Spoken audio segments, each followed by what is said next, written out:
Welcome to the Sister Cousins Podcast.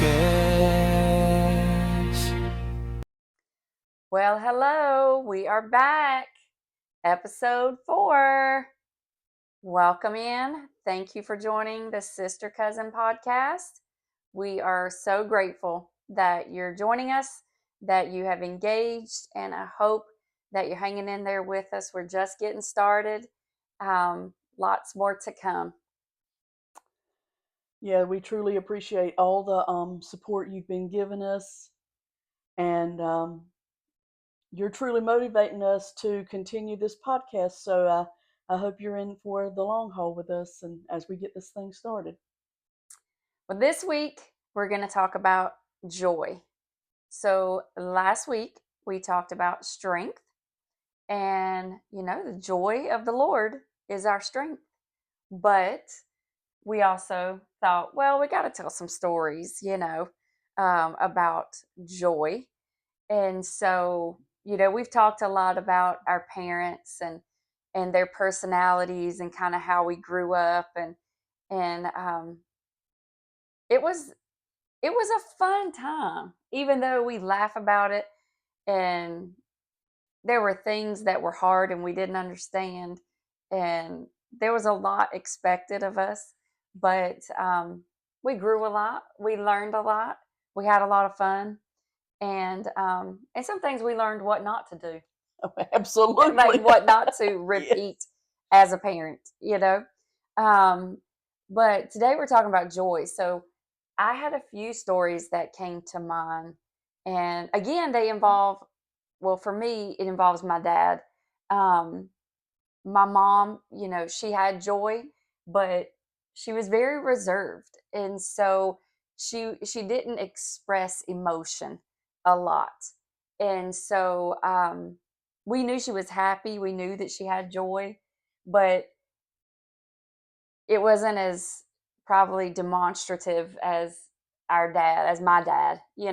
He was pretty emotional, and he wasn't afraid to show it. He was a crier, and he loved to laugh, and he didn't hold back, words of encouragement or affirmation. He was very just, if he thought it, he said it. And so I think probably one of my like stories that I could tell, like just the joy that he had. My daddy was a outdoorsman, so we were always fishing. He was hunting. That's something he didn't make us do, was go hunting. And I wonder why he didn't teach you how to do that. I know he If made we us were ride going, horses, wash horses, feed horses, chickens, goats, because if dogs. we ever got in hard times or whatever, you need to know how to kill your food and be I able to know. clean it and eat it and stuff. So I don't know why he Yeah. didn't Huh. teach you that. I never thought about that till just now. But yeah, so we were always outside messing with the animals, riding horses. By the way, I hated riding horses. I didn't mind washing the horses, feeding the horses, but I just did not like riding horses. I don't believe God created animals to have riders. That's just how I feel. So I've been to Africa, and they've been trying to get me to ride elephants. I don't ride animals. Israel, I had to ride a camel and a donkey. I just don't prefer it. I'd rather have a car. I don't prefer it. But anyway, back to the story.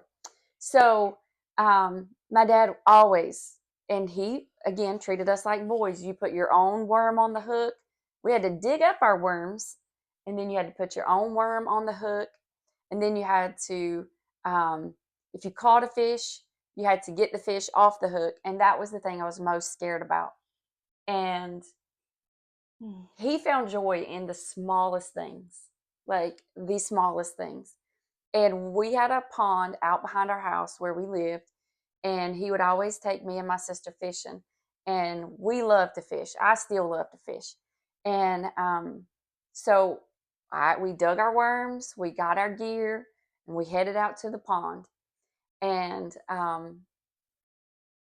up until that point, if I caught a fish, I would always have my daddy take it off, and he would complain the whole time and fuss at me because I needed to learn how to do this. I should do this.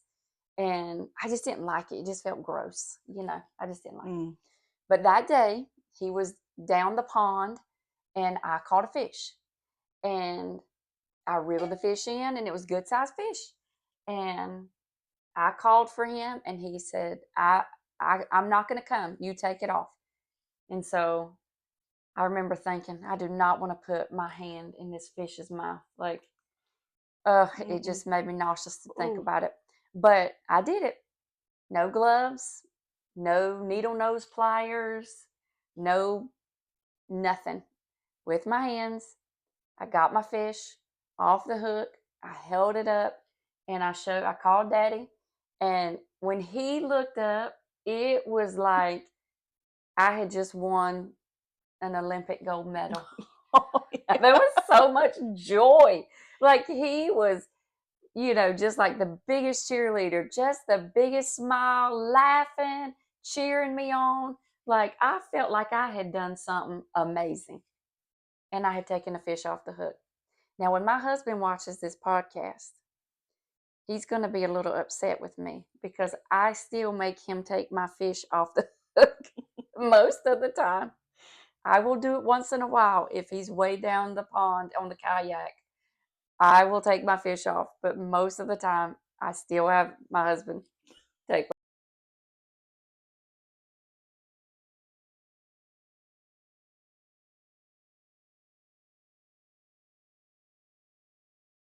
But most of the time, I still have my husband take my fish off the hook.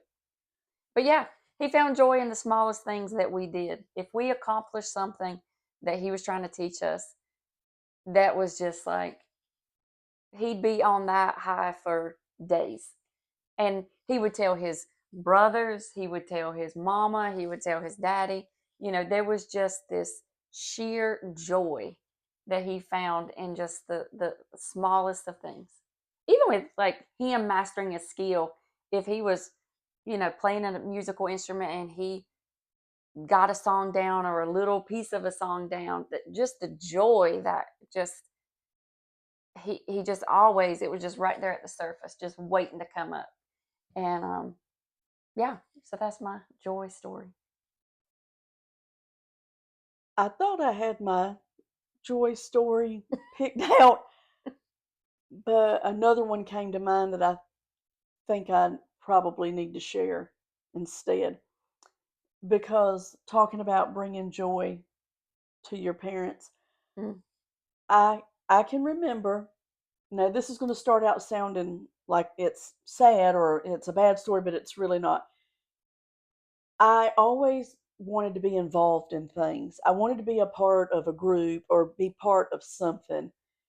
And it always seemed like my dad would make these excuses like, that takes up too much time, or it was too this, or it was too Mm. that, that kind of thing. But, anyways, I found my thing, and in middle school, I did the little test, and it said I would be a good candidate to be in the band. When they let me join the band, my parents, they let me join the band. But again, my dad was like, "This is too much money," because I had to kind of like rent to own your instrument or whatever. So we had to make payments on it until it was mine and everything. So he kind of fussed about every month when the payment came due to pay for my clarinet, but nonetheless, they paid for it, and I ended up getting my clarinet and everything. And I started the band in the 6th grade, and I went all the way through high school playing in the band. And talking about beaming and bringing joy to them. Mm-hmm. When I got to high school and then I joined the marching band, well, then that meant competitions and stuff. So, like on Saturdays Oh yeah. during the fall of the year, I was gone with the band to these competitions and stuff like that. And he was one of the first ones to ask, "Did y'all win any awards? What did you get this time?" And I tried to remember all of them, and I would tell him. And talking about calling people, he would call everybody. "Oh my God, Stacy's band got first in this and that and that," Mm-hmm. and tell all this kind of stuff, and just be beaming. And they wouldn't be able to make it to the competitions because sometimes they were out of state, and that was just a lot to have to travel back and forth. But when we played our home football games on Friday night, he was there a lot of the Friday nights, maybe not all of them, but a lot. And he would just be beaming and just, oh my gosh, my daughter's out there, to everybody that he was sitting by, like when we would do the halftime show or whatever. And then, y'all did a great job.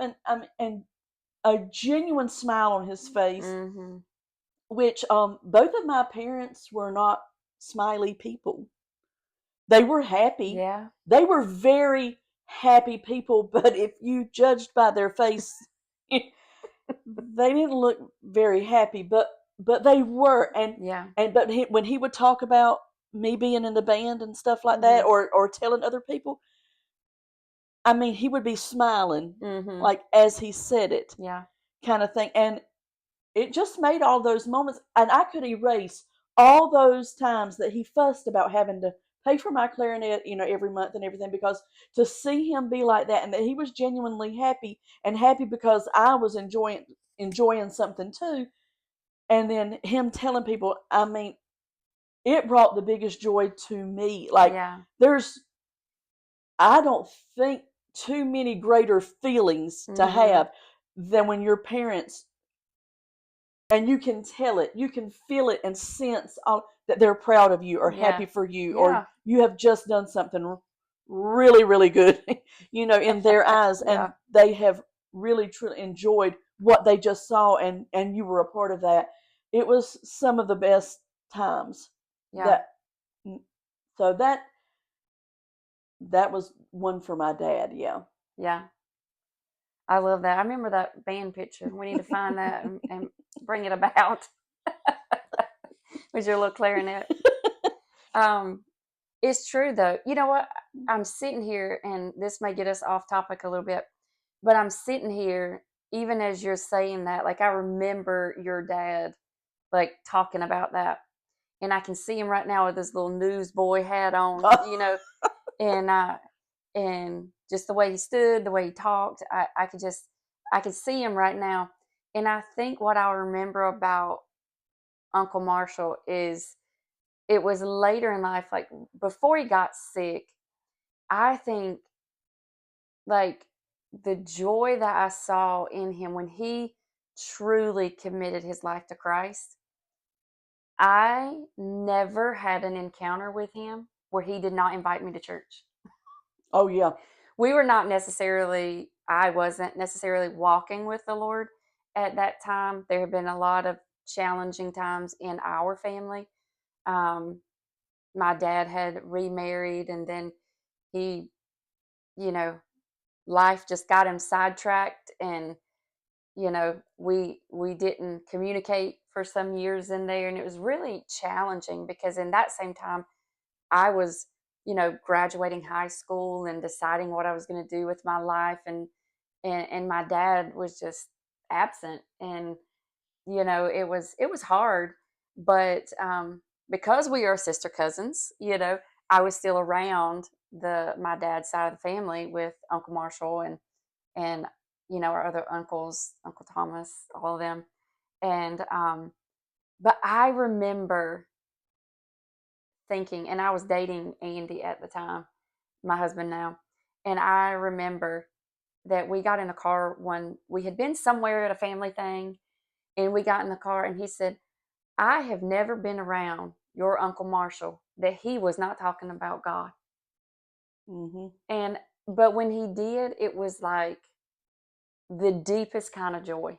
Yeah. Like he just didn't understand why you wouldn't be in church, why you wouldn't have a relationship with the Lord, why he just couldn't, like, and he would just carry on. And when you're not necessarily walking with the Lord, I knew who God was, and I had accepted Christ as a young child, but I wasn't walking with the Lord, so I didn't want to hear about it because then that brings conviction. Um, but I just remember that about him, like it really was the joy of the Lord in him, Mhm. and it just was like beaming all the time. We were talking earlier, when we were trying to discuss joy stories, or Hmm. where we were going to go, and Aaron was talking about one time where her dad brought her joy in Mm. her life. And I don't know if we want to take this twist, but it just came to me. Yeah.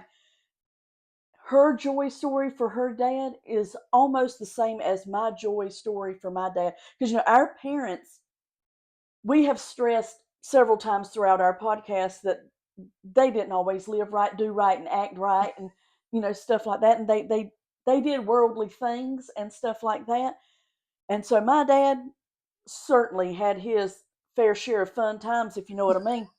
He did wrestle a grizzly bear one time. Maybe that'll be another story for the podcast. But he was a very like big guy. So And a daredevil too. Like, don't ever, yeah. you wouldn't want to dare him to do something because that was like challenge accepted. Anyways, but I mentioned in last week in the last podcast that there was a time when my dad got sick. Mm. During that time, he was doing worldly things. He was involved in doing some things and stuff. And he found out they finally had chiseled through all these things that they thought he might have and do all these tests. And they had come to the conclusion, of what his problem was and what the culprit of the problem was. And the culprit of his problem was alcohol. Mm. And when he heard that, he said, it was almost like, I dare you to quit, is what he heard in his mind. It was almost like that doctor standing there with a stern look on his face, pointing his finger at him, saying, I dare you to quit. Mm. Because in his mind, it was like challenge accepted.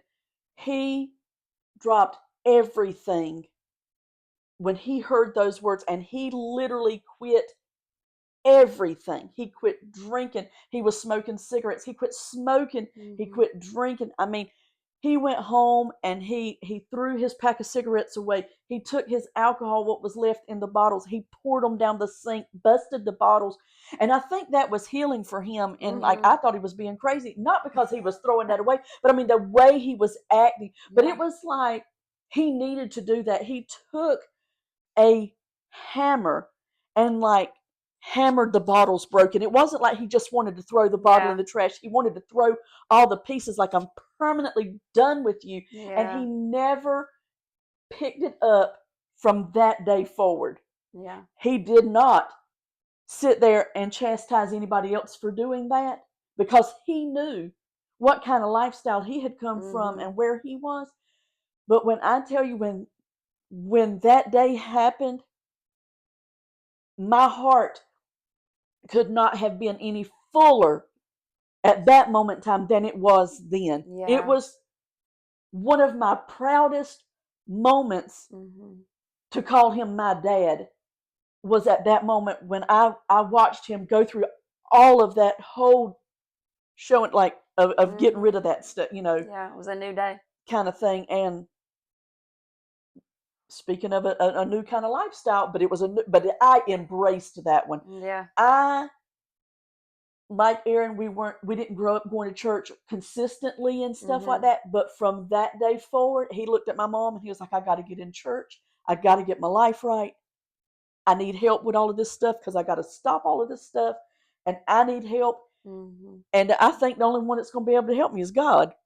And he did. And from He that transformed day, his life. from Yeah. that day forward, I really don't know if my dad had been baptized as a young boy. I want to think maybe he had, but I really don't know. I know that he grew up going to church, and I know he went to church as a young kid. But once he got out on his own, then that was one of the first things that went by the wayside. So he knew of God, and he knew the power of God and the power of prayer and all that. And so from that day forward, we were in church every weekend. The only times we weren't in church is if he was in the hospital, over an extended stay or something like that. But every chance he got from that day forward, and he drilled it into mine and Ashley's head that it was very important to be at church. Yeah. And stuff like that. And so from that day forward, I mean, yeah, we were in church every chance we got. Yeah. We were there. And so I watched I watched the Lord do a work in my dad's life and change him, I mean, from the inside out. Yeah, for sure. I And remember. and everything. And so, but it was one that I really embraced and wanted so badly. And so when it came, I thought, you know what? If God can turn my dad, Marshall Arnett, around and completely, then I mean the sky's the limit for Yeah, anybody out there. I yeah. mean, and I know it's hard, and I'm sure that my dad struggled sometimes with Hmm. it because, Well, yeah. I mean, everybody does. Yeah, but he fought through that thing and he yeah, never caved a bit. And yeah. I remember just it was like almost instant that his life was just transformed. But I think that's how God works, and mhm, in a moment, he broke that off of him. But yeah, with same kind of scenario with my dad. I mentioned that there were some years that we were just separated. It was a lot of years. I don't remember how many, but it felt like a large part of my young adulthood, and me having getting married, and my dad resurfaced for my wedding. But right after my wedding, I didn't see him again until our son was, like 3 maybe. Um, but it was um, it was challenging because I knew the life that he was living, and even if we had been close during that season, um, I probably would not have been able to be in a close relationship with him because of the lifestyle he was living. And we had a small child, and um, you protect your kids from yeah, certain things. And so it was later on, we had our second child. And there were times when he would kind of pop up and then he would just be gone again. And so you start to just learn how to live without that relationship. And gosh, it was, I was in my 30s and maybe 40s. No, maybe not. Probably late 30s. And I just get a phone call one night, and it was my dad. And he had been drinking, I could tell. And he was just trying to ask me to talk to him. And I said, "Well, Daddy, I answered the phone. I'm here. We can talk." And so he was a crier. And so he had his little liquid courage in him, but he got real emotional on the phone call. And I said, "Well, Daddy, why don't you call me back tomorrow?" And so I thought, well, if he really wants to, reconnect, mhm, then when he's sober, he'll call me. And he did. He called me the next day. And so we were heavily involved at church at that time, and actually on staff at a church, me and my husband. And um, he started calling me on a regular basis. Most of the time, he would be, intoxicated, and sometimes he'd be a little more clear. And I started inviting him to church, and he would, you know, respectfully decline. And but that Father's Day of that year, I said, "Daddy, we're doing a big Father's Day celebration at our church, and I'd love for you to come." And I said, "But it's okay if you can't." And he said, "Well, I can't." And I said, "That's okay." And he said, "Well, aren't you going to ask me why I can't?" And Father's Day's in like June, I think. mhm, He said, "Aren't you going to ask me why I can't come?" And I said, "Well, you don't have to give me a reason. It's okay." And he said, "Well, don't you want to know why I can't come?" And I said, "Well, why can't you come?" And he said, "Because I'll be at my church." And I about fell out of the car. And I said, "You been going to church?" And he said, "Yeah." He said, "I hadn't had a drop of liquor or smoked a cigarette since January." And I thought, well, that's almost 6 months, you know. And I said, "Well, Daddy, I'm so proud of you." And he said, "Yep." And me and his wife then, he said, we're going to church. And he said, I'm changing some things.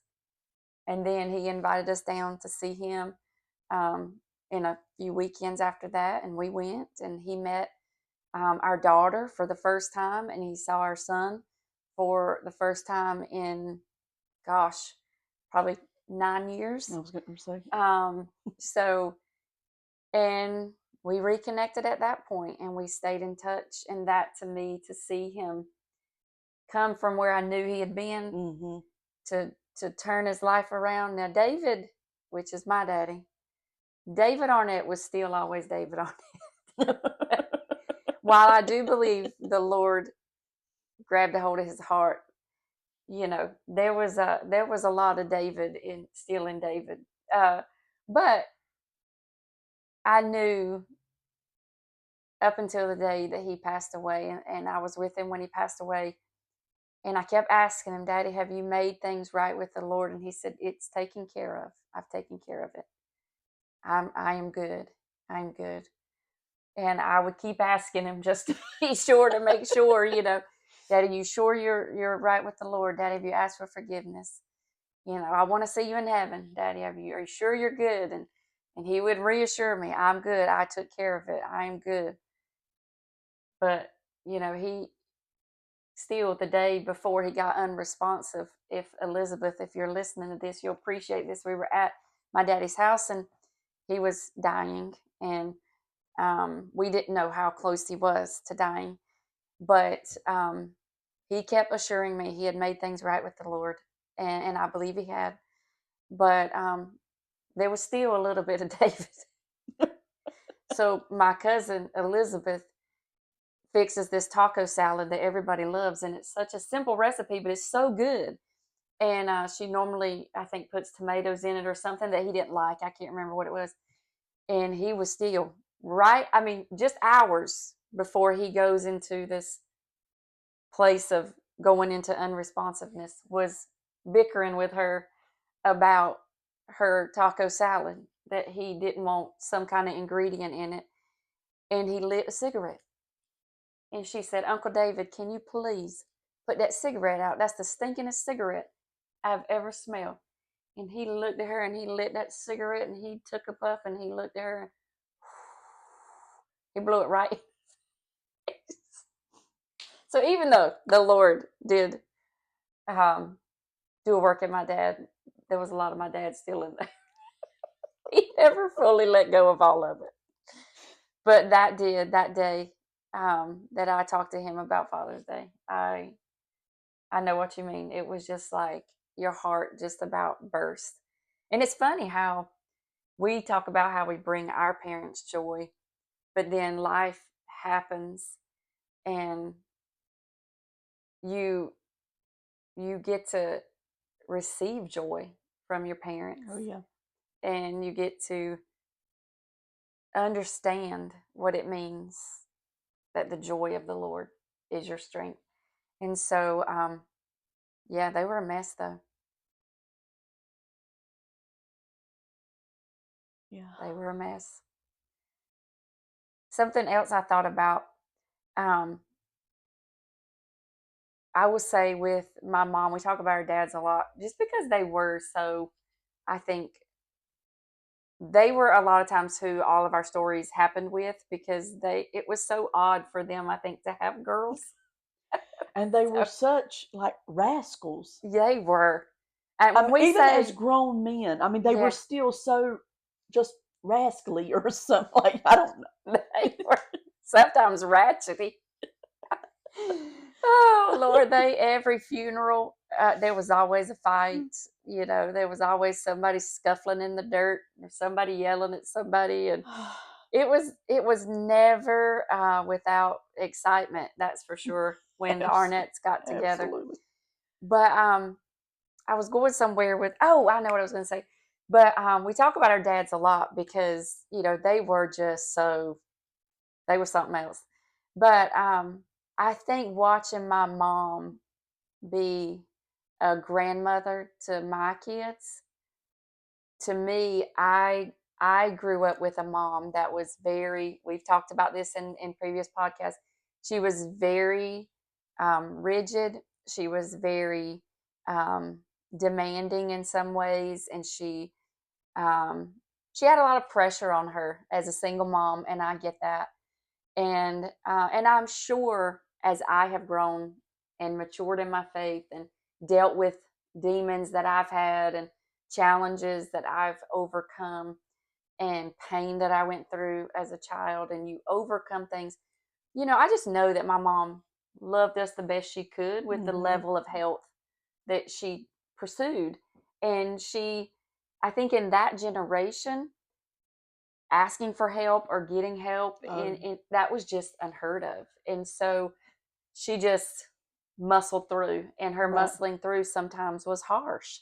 And but I love my mom, but watching her be a grandmother to Drew and Blake and Maddie, that brought me immense joy, and it brought her immense joy, because I feel like maybe she looked at that as, well, now I can have fun.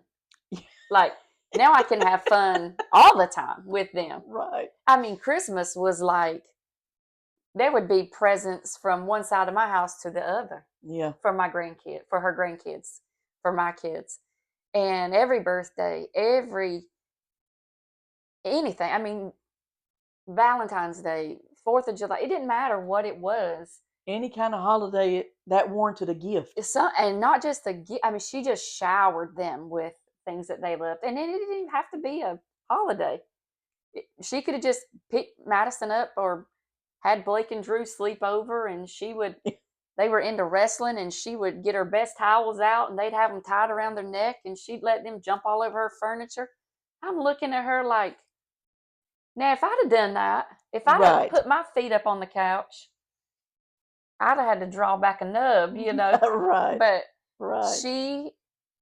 she found immense joy in her grandkids, and it gave me great joy watching her be their grandmother, or as they called her, Baggy. And your mom was the same, I think. She was. She spoiled every one of her grandchildren. Um, I can just a funny story that I do want to share about my mom, and then I'll tell you a time that brought joy with my mom. But my mom was a lefty, the only one in her family that was a lefty. And she always wanted you to know. Oh yes. Shortly after you met her, she would tell you that she was a lefty, the only one in her family. She called it southpaw. She was a southpaw, and so I don't remember this a lot. I really don't, but she told me. So, when you're a little kid and you're holding pencils or crayons or whatever, of course, I favored my right hand. And she would always take that crayon or that marker or that pencil and move it to my left hand and look at me and say, "Doesn't that feel good? Don't it feel better to hold it in that hand? Can't you write better with that hand?" And I would immediately take it out of my left hand and put it back in my right hand. Well, she knew she had lost. She said, "Well, not that one." And then, when my sister was born 11 years later, I do remember this. She did the same thing to my sister. My sister started putting markers, crayons, pens, pencils in her hand. She put it in her right hand. She would do that, put it in her left hand, be like, "Ashley, don't you want to hold it with your left hand? Don't you like that?" No, Ashley would put it right back in her right hand. She said, "Well, it's not happening with either one of my children." And so fast forward, I tell her, I called her one time to let her know that I'm pregnant with Abby, and she's so excited because this will be her first grandchild. And she said, "I thought this would never happen." You're like, thanks, Mom. All the girls in my family, though, got married at young ages, or at Yeah. least in their early 20s and stuff like that. And I was in my mid 20s when I got married. So I mean, I didn't find this out until after the wedding, but I mean, I was word on the street, is Stacy ever going to get married? I mean, like, what's wrong with her? Like, why is she In not your getting? mid-20s, and now that's It's normal. like the going thing to Yeah. do, Yeah. But I mean, I was about to be called an old maid and everything else, I think. And so so then I called her to let her know that I'm pregnant with Abby, and so that's what she said. "I'm so excited. I don't know what to do. Like, I'm so happy for you," which in turn that made me happy. So I was like, that I was, Hmm. again, and then Abby's born. And Abby comes along. Now she's starting to put the pen, pencil, marker, crayon in her hand. She puts it in the right hand. Here's my mom sweeping over there. Don't you want to hold it with this hand? Put it in your other hand. Right with your other hand. Nope.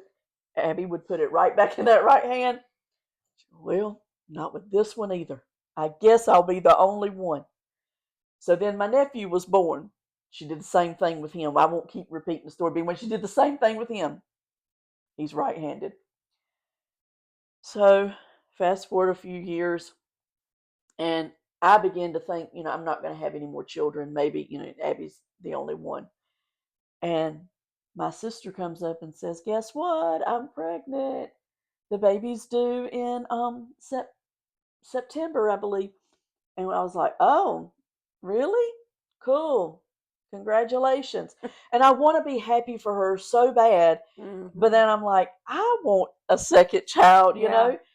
And things just started happening. And I was like, this is really weird. Like I'm feeling kind of way. So I take a test. It comes back positive. And I'm kind of mad. If I'm being honest, I'm kind of angry with God because I'm like, you do this now? You wait now when I've wanted this years ago, and now I'm old and I'm, oh my gosh, I'm too old to be able to be a mom right now. But God has a sense of humor and Hmm. everything. And so I go to the doctor and come to find out I'm due before my sister is. I was like, I'm further along than she is. I'm like, this is crazy. And I'm getting sidetracked with the story, but I have to tell you all of this. So, anyways, but my sister goes into labor early with her child. I go into labor early with Abby. She ends up having hers before me. I'm like, really? I'm further along than you are, and you have yours first, but they're only 5 days apart. But here it is. Tannen though, not Abby. Yeah, with Tannen. Yeah. With Tannen and Chase. Yeah. They're only 5 days apart, which is my sister's son. And let's fast forward, and here they go holding crayons and markers and pens and pencils. And I scream. I call my mom. I'm videoing, FaceTime, and everything. Look at this! Look at this! He has the marker in his left hand. So what did I do? I put it in his right hand and said, "Don't this feel better? Don't you want to hold it with his hand?" He put it right back in the left. And then my sister calls my mom and says, "You will never guess what I just witnessed with Chase. He is holding his crayons with his left hand." She was beaming. There was no prouder moment. Two more southpaws in her life than her last two grandbabies. They're the youngest, and the last two, and both of them end up being lefties. And until the day she died, she made sure to know that everybody knew that she finally had two southpaws with her and all this kind of stuff. And she made such a big deal. I think for the next year, every time she'd sign their card, she put from one southpaw to another or something, some kind of a lefty reference to that. That's and funny. everything. So, but she finally got her, somebody else that was a lefty in the family. That's funny. But I think Daddy was left-handed. I think he was too. It seems like I remember that. I think he was. That's funny though. I didn't realize that Tannen and Chase were left-handed. Mm-hmm. Funny. Mm-hmm. But joy, sometimes it's the big things in life that you associate with joy, but sometimes it's those little things that you don't really even think that you care much about them until they happen, and then you find the greatest joy in it. It's almost like a missing piece to a puzzle that you didn't really know was missing, or you Yeah. didn't think it was missing. But Yeah. when that happens, it's like, oh, well, Yeah. that kind of filled that little spot there. Yeah. So, But we had our houses, I feel like, were full of joy, and they were full of a lot of other things too. But joy was in there. But we've learned how to find joy in Hmm. life, and it is truly by the grace of God, because sometimes life isn't full of joy in and of itself. Correct. You Yes, know, absolutely. things happen, and you know, but there's always joy to be found. Somebody said once before, I don't know who, but and or maybe it was me. Maybe I made it up. I don't know. Maybe I'm smarter than I think I am. But you're always going to find what you're looking for. So if you're looking for a reason to be bitter, you're going to find it. Absolutely. But if you're looking for a reason for to be to have joy, to be joyful, you're going to find that too. You know, Hmm. and but it all depends on where you're looking and what you're looking for. So Sometimes you just have to change your perspective. just a little. Yep. Well, I hope this has brought you some level of joy and laughter today. And thanks for joining us for the podcast. And we're going to keep at it. We got lots more topics we want to cover, lots more stories that we've remembered. And who knows, there might be a guest or two coming up. Yes, and like and subscribe as always, and please share out on your social media platforms so that we can get the word out and maybe we can get more followers. And we truly appreciate all that you do to support us in this podcast journey. Yep. And we'll see you next week.